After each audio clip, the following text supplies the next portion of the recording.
Dievčatá, môžem sa vás spýtať, ja som neodtiaľ to, hej, a vlastne teba som sa chcel spýtať, že kde by som našiel tvoj Instagram? Instagram? No, Když si Instagram, no, tak jo.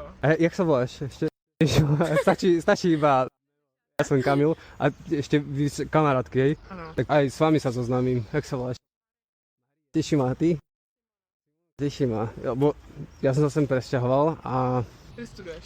nie, robím, tak som si hovoril, že môžem sa zoznámiť s nejakým pekným dievčačom, vieš. Nie som myslel teba. Na Kde pracuješ? ITčka. A je to také, že vlastne tu som 4 dní a potom idem na Slovensko zase na 3 dní.